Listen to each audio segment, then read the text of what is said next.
Go Ahead, Secret 7 by Enid Blyton.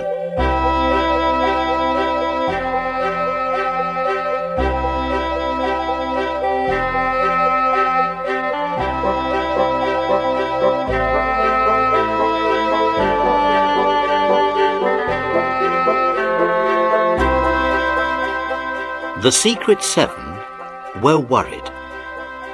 It was ages since they had had a real adventure, so Peter had called a special meeting to see what they could do about it. As they sat round in the garden shed, they looked most depressed, despite the fact that they had a steaming mug of hot cocoa each and piles of sardine sandwiches, buttered buns and doughnuts. The only one that looked happy was Scamper, who wagged his tail gleefully as he gulped down his share of the goodies. When they had finally finished eating and drinking, Peter addressed the others. Well, everybody, as it is so long since anything very exciting has happened, we must do something to keep our interest going, or when something does come along, we'll miss it. Yes, but what can we do? We can't make things happen. I know that, Colin, but we can put in a bit of practice. What, for instance? We could practice shadowing people, or spotting somebody, and then writing down a clear description of them, or watching somebody and memorising everything about them. It'll be good practice when something really happens. Sounds a bit dull to me. Yes, and we'd be seen following people in broad daylight. Do it in dark, then. Look, we've got to keep this Secret 7 going, haven't we? I'm only doing my best. All right. We'll practice some observation on Saturday morning. I'll go to the railway station. And Barbara and I will go to the bus stop. Good. Jack, you and I will find a good spying place and sit and watch what goes on from there. And Colin and George, you two go separately and practice shadowing someone and follow them to their home without being seen. I'd rather tackle a real mystery. We all would, George, but at least we're putting in a bit of practice in case anything pops up. Yes, Jack's right. And we'll all report what we've done at our next meeting. The next Saturday, each one set off to practice their shadowing and observations. All that is, except Colin, who had a nasty cold and was kept indoors by his parents. So George had to set off alone that night. He went out of the back gate and into the street. There the lamps were lit, so he kept in the shadows wherever he could.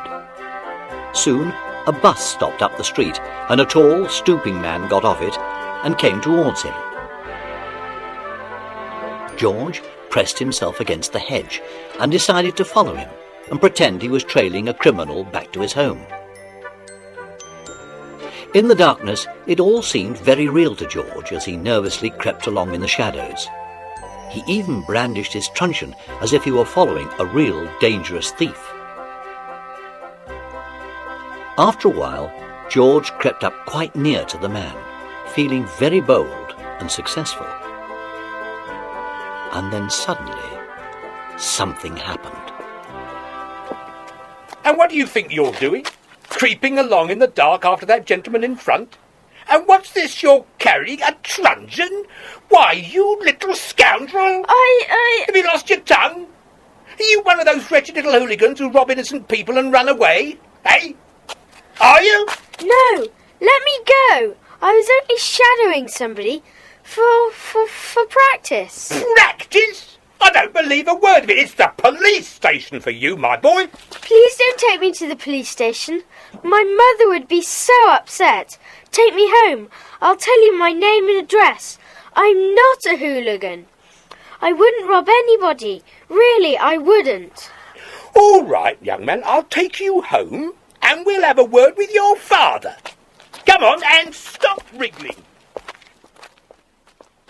George didn't have a pleasant time at home at all. His mother was shocked and his father was angry. In fact, his father was so angry that when George told him what had actually happened, he forbade George to have anything more to do with the Secret 7. Poor old George washed his face and undressed and got into bed that night, feeling very, very miserable indeed. On Monday evening, immediately after school, a special meeting of the Secret Seven was called. All the seven knew why. Well, everybody, I expect Peter has told you what happened. It was real bad luck. Here's my badge, and I now resign from the Secret Seven. Thank you for letting me belong. I'm very, very sorry to go, but my father says I must. That's horrid of him. No, Pam, he's not horrid. It was that young man's fault. He knew I was doing no harm, but made an awful fuss about it. Who was he? Do you know? No idea, but he told Dad he lived at the little hotel called Starling's. I've a good mind to go there and find him and tell him just what we think about him. He'll only haul you home and get you into trouble as well. I still don't understand why he was so mean about it all. We'll find out. Jack and Colin and I will go to the hotel and ask for him. And then ask him why he was so mean to you. Thanks, but what are you going to do about the Secret Seven? I mean, there's only 6 of you now. I suppose we'll have to put up somebody's name and vote for him. But I shan't much like anyone in George's place. I'm going to propose someone we all know very well to be a temporary member. Not a member for good, but just till we get George back. Really? Is it Lenny? Richard? Who is it? Come on. He's with us now. Now? What do you mean? It's Scamper! Scamper, will you please be a proper member of the Secret Seven till George gets back? Good old Scamper. Scamper's the only person I don't mind taking my place. He's always really belonged to the Secret Seven, hasn't he? I don't feel so bad about it now. Good old Scamper. Peter, pin the badge on his collar. Oh, Another Secret Seven meeting was held the next night to hear the result of the various observations and watchings. Barbara and Pam had very little to report, while Janet described several people she had seen at the railway station, including one man who she had thought looked a bit peculiar. He was very stoopy, had an old hat pulled over his face, a long overcoat, small feet, and a funny hand. What do you mean, a funny hand? Well, it was all crooked and looked as if it had 2 fingers missing. Oh, yes, and he limped a bit. Well done, Janet. You did better than us. We hid in a bush in Fairmill Road, but we didn't see anyone for ages. No, the only thing of any possible interest was when a car came by and stopped just near us, and a man got out with a dog, a magnificent grey poodle. Yes, it looked terribly frightened, but I think it was only car sick, because it soon recovered and began to sniff around quite naturally. It didn't like going back in the car, though. It whined like anything and pulled on the lead as hard as it could. The man was quite rough with it. I expect the poor thing knew it would be car sick again. Your report doesn't seem any more interesting than ours. Did you take the car number? I bet you didn't. There wasn't much point in taking it, really, but as it happens, we did. PSD 188. It was easy to remember. PSD, pretty sick dog. Well, none of us seem to have done very much, do we? Let's go in the house and play a game before supper. Come on, let's do that. Come on. Yeah. Good idea. Well, I'm the only one who hasn't even tried to do something, so I'm going out and try to do a bit of shadowing. Well done, Colin. Come on, the rest. Into the house. Good luck, Colin. Hope you have more luck than we did. Thanks. I'll see you all later. So all 5 went into the house and were soon playing a peaceful game of cards. But after a while, there was a sudden rapping on the back door. Who is it? Me, Colin. Let me in. What's happened? You're dirty and your hand's bleeding. Oh, that's nothing. Listen, you know I left you to go and find somebody to shadow, don't you? Yes. Yeah. Well, as it was raining, I decided to follow the first person I saw. It was a young man with a dog. I thought he was taking it out for a walk, but the dog kept whining and pulling on the lead, as though it wanted to get away. What sort of dog was it? A beautiful bull terrier. Well, I shadowed them, which was pretty easy, because the man was so occupied having to drag the dog along that he didn't have time to notice me. They went down Hartley Street and across Plain Square, and into a dark alley between some buildings. I went right down the alley, and just as I was nearly at the end, I heard the man coming back. What did you do? I squashed myself into a doorway, and he walked right by without seeing me. Good. But what are you so excited about? The man didn't have the dog with him, so wondering where he had put it, I went to the end of the alley and switched on my torch. And was the dog there? No, the alley led into a messy, untidy little yard, surrounded by high walls.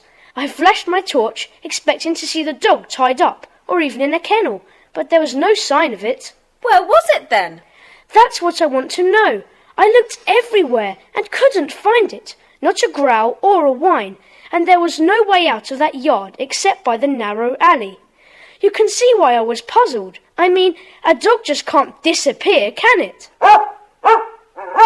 See, Scamper agrees. I hunted all over that horrible yard. That's why I'm so dirty. So what did the man do with the dog, and why? There does seem something funny about it.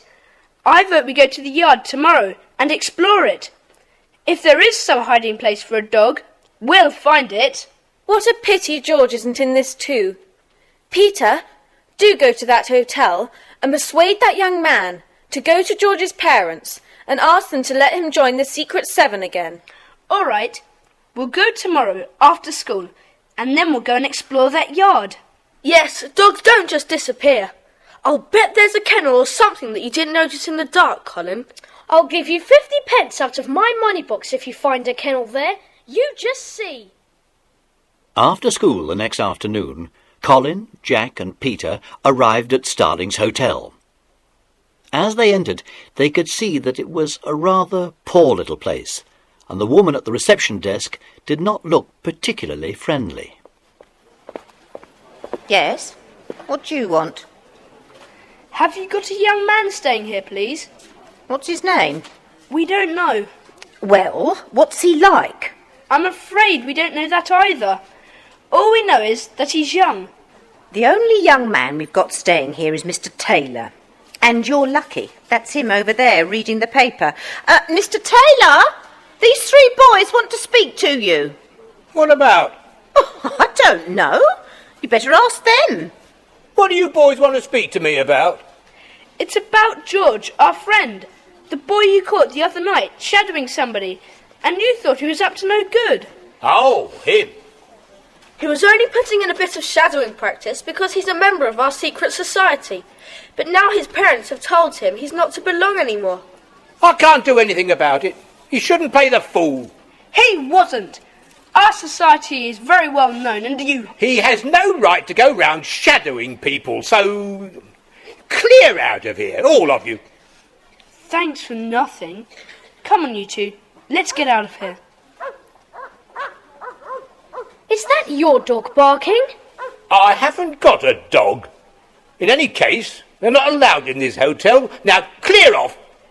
All right, we're going. Come on, you two. What a hateful man. Cold eyes, thin mouth. I knew the moment I saw him that he's the sort of person that likes to get people into trouble. Colin, you didn't help much. You never said a word till that dog barked. I know, and now you're far enough from that hotel, I'll tell you why. That young man, Mr. Taylor, was the same man I saw last night with the dog that disappeared. What? And he said he never had a dog. This is interesting. Let's go to that yard at once and explore. We know Taylor is safely at Starling's. He won't disturb us. Come on then, as quick as we can. I knew there was something funny about that yard. It took them a quarter of an hour to get to Plain Square, and then up into the alley where Colin had followed Mr. Taylor.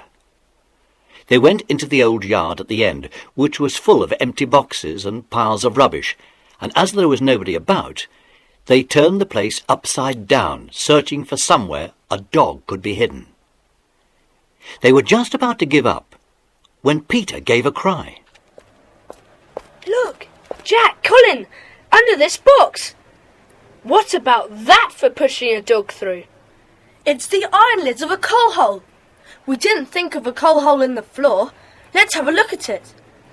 It's not as caked round with dirt round the edges as it should be, which means it's been moved recently.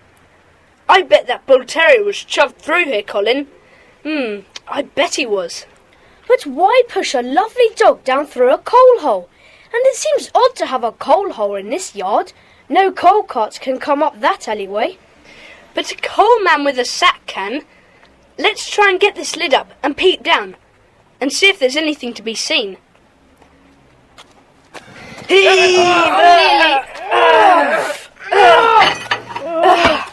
There we are. I'll look first. Well, it's as dark as well as a coal hole. Anyone got a torch? I still got mine on me. I'll shine it down. Nothing down there, and certainly no sign of a dog.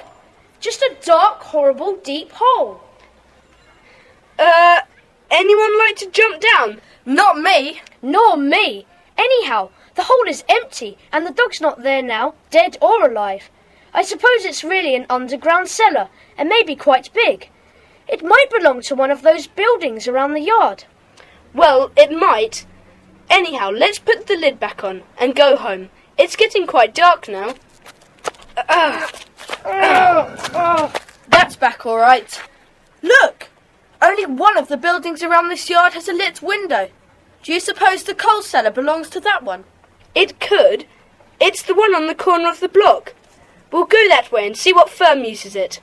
Although it's probably got nothing whatsoever to do with the missing dog mystery. They left the yard cautiously, went down the dark alley and into the street, and came to the building that they thought must have shown the lit window. Colin shone his torch onto the dirty brass plate in the main doorway. Alliance of the Callinated Sack Manufacturers. What on earth does that mean? Anyway, by the look of the awful state of the building, the sack manufacturers must have gone west long ago. It may be one of the buildings that the council plan to pull down, because they're so old. Come on, let's go. Yes, come on. Hey, quick! Into the shadows. The door's opening. And someone's coming out. Let's shadow him. Right, it'll be good practice for us anyway. Yes. Now be careful he doesn't see us, and... Oh, no! He's only going to that bus stop. He's getting on the Pilbury bus. Bother. Never mind. I don't expect he's anything to do with the dog affair. Probably just a harmless old businessman going home for his tea. But Peter, Colin, didn't you notice his hand when he took hold of the bus rail? No. Why's that? He had 2 fingers missing, and the hand was crooked. Don't you remember Janet's report? Gosh, yes. That man she described getting off the train from Pilbury at the station. She said he had a funny hand and walked a bit lame. And so does this man. And he's wearing a long overcoat. It all fits. But even if it is the same man, it doesn't mean anything really. No, you're right. Come on, let's go on home.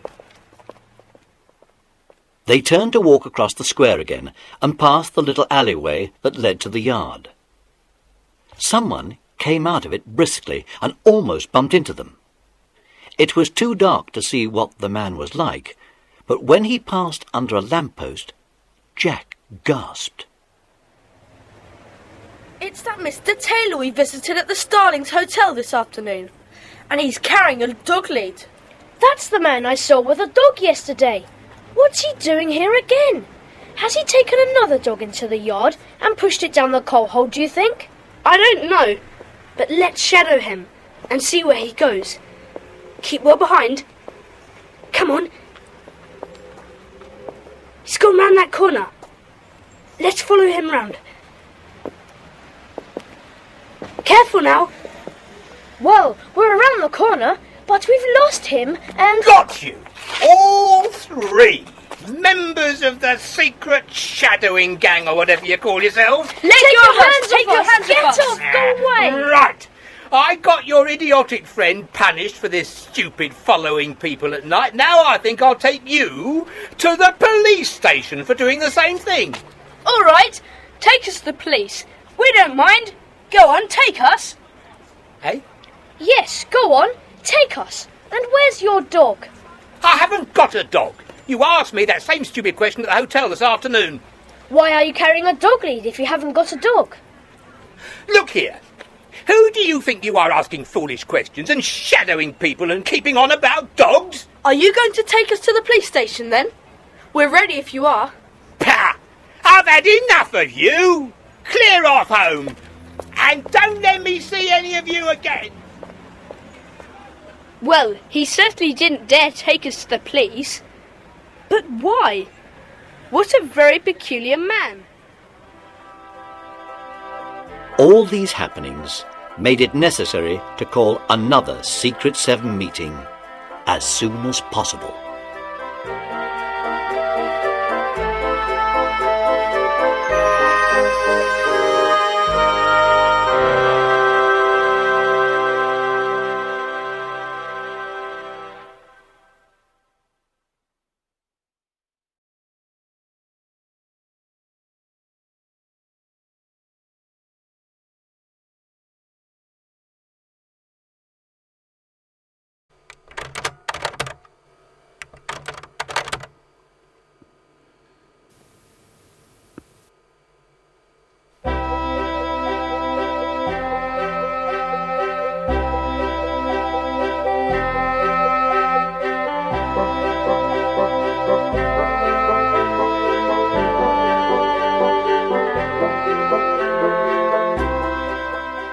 They met the following Thursday afternoon, and the first item recorded was that George, although no longer a member of the Secret 7, should be kept up to date with what was happening.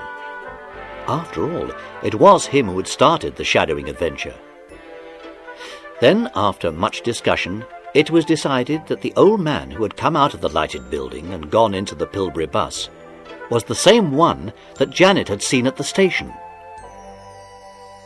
Finally, the coal hole was well and truly discussed. And it's pretty certain that Mr. Taylor takes dogs secretly at night and puts them through the hole. Then he leaves them. Do you suppose somebody is down there waiting to receive them? I mean, somebody must look after them, surely. Yes, but why are they taken there? It's cruel to push dogs through coal holes and leave them in the darkness. For all we know, they have no food and drink. There wouldn't be any sense in starving them. It's quite clear the dogs are stolen. Colin, you said the bull terrier was a fine dog, so it's probably valuable and would fetch a good deal of money. Gosh, do you suppose the cellar is full of purebred dogs, all stolen?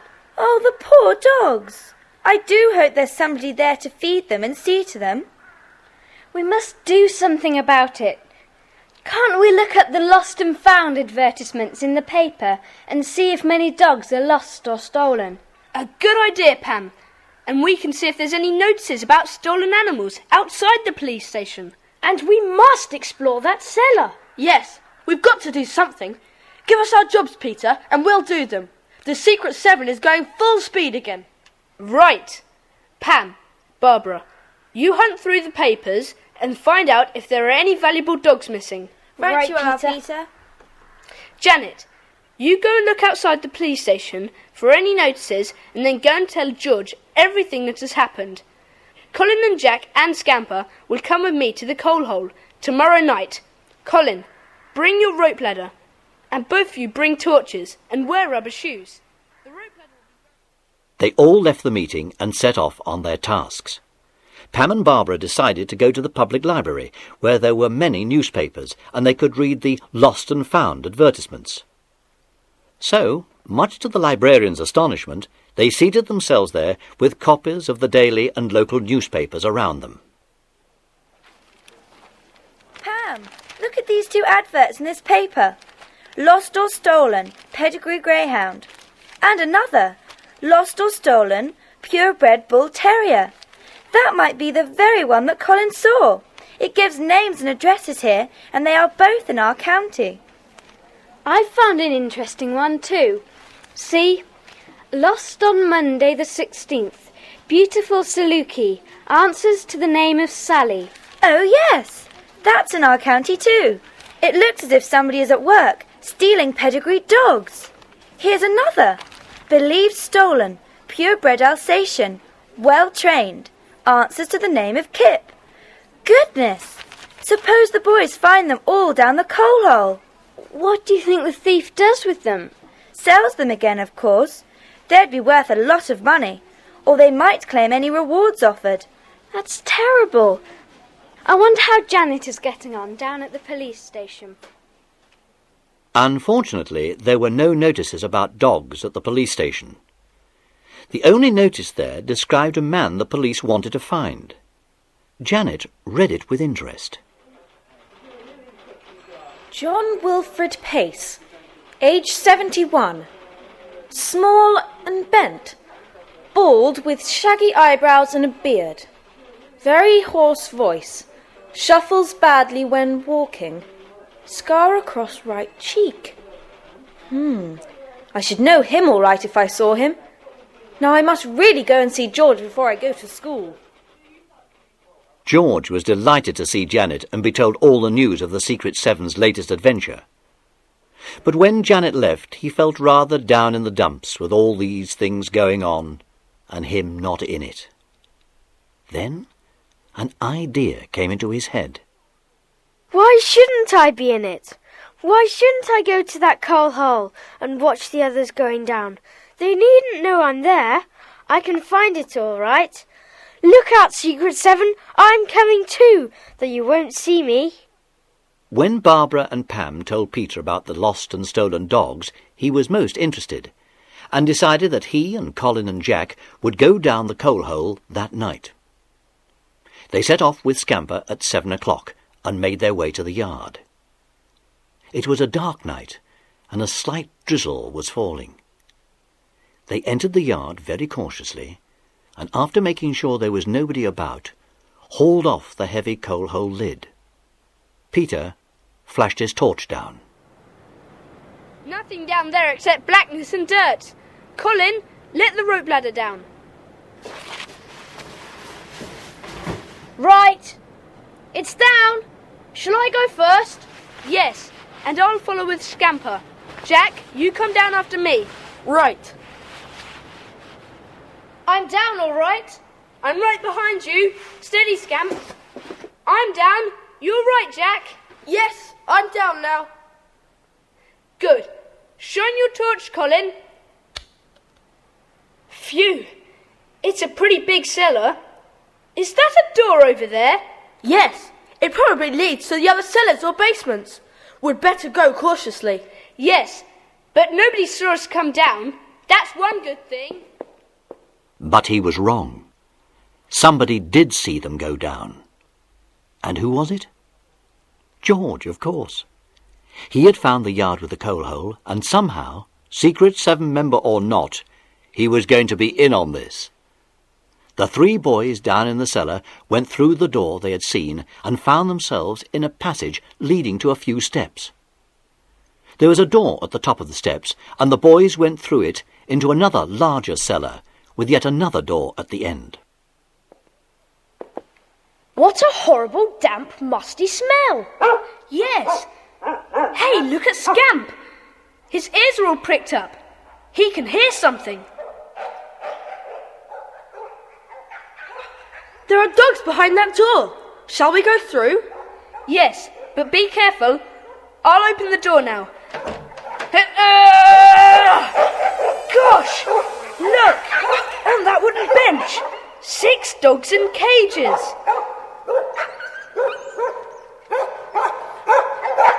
And somebody has left the light on, and the dogs have got food and water. Be careful, there must be someone about. Jack, isn't that the lovely poodle we saw in that car when we were shuddering the other night? Yes, and I'll bet that bull terrier is the one you saw with Mr. Taylor, Colin. It is. And look, there's a greyhound and an Alsatian and a beautiful Dalmatian. Hello, what's Scamper growling for? Listen, there's someone coming. Quick, get into the shadows. It's an old man with a little dog. Come on, Tinks. Let's see if the lords and ladies are all right. They don't think much of the likes of you and me, but we don't care, do we? Hello? What's the matter then, Tinks? Oh, and what do I see by the light of my lantern then, eh? 3 lads. And what do you think you're doing here, eh? Where did you get those dogs from? Who bought them? Who do they belong to? What are you doing with them? Them dogs?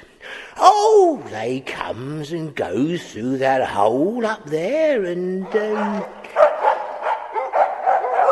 Hello, here comes the governor. Oh, you'll be in trouble now, my lads. Hello, what are you 3 doing here then? Pace, get that Alsatian out of his cage, quick! Right, Gov.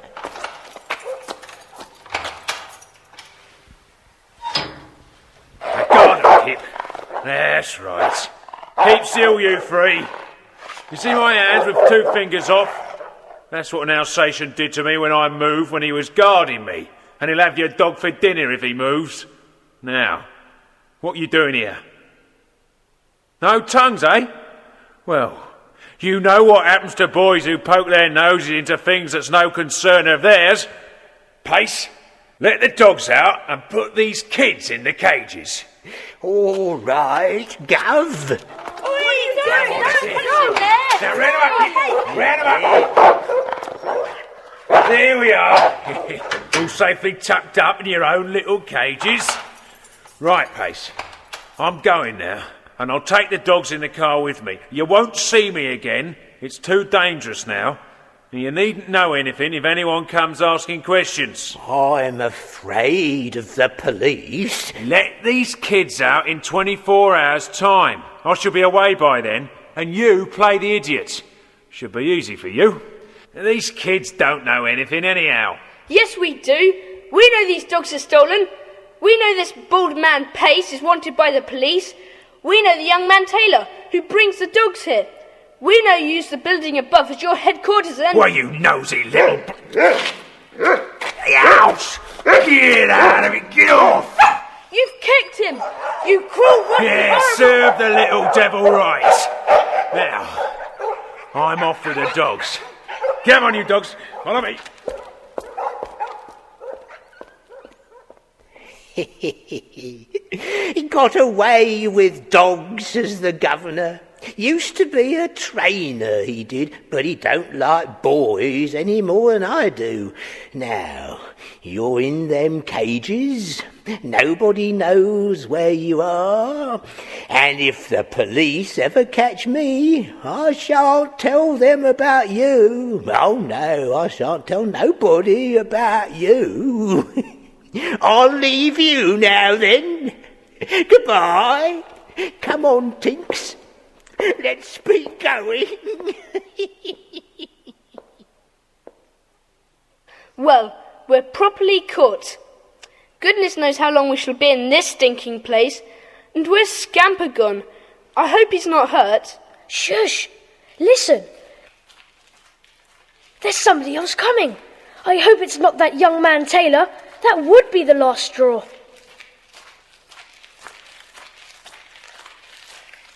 Peter, Colin, Jack, whatever are you doing in those cages? It's George and Scamper. Is Scamper hurt? No, but what's happened to you 3? We'll explain in a minute. But how did you get here? Janet told me you were coming tonight, so I thought I'd come along and watch you go down the coal hole.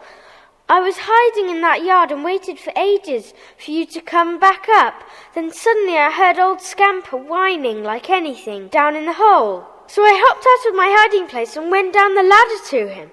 That's all. But why are you in those cages? Oh, it's a long story. Shine your torch around and see if there's any keys anywhere out there. There's some over there, hanging on a nail. Quick, see if they fit these cages.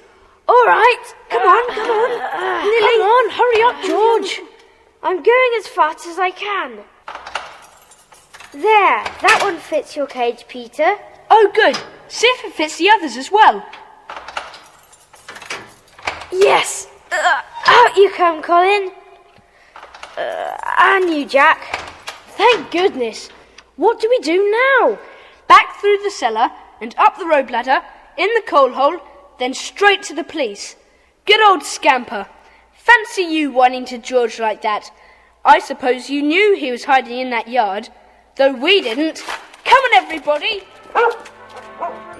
At the police station, the boys caused quite a sensation.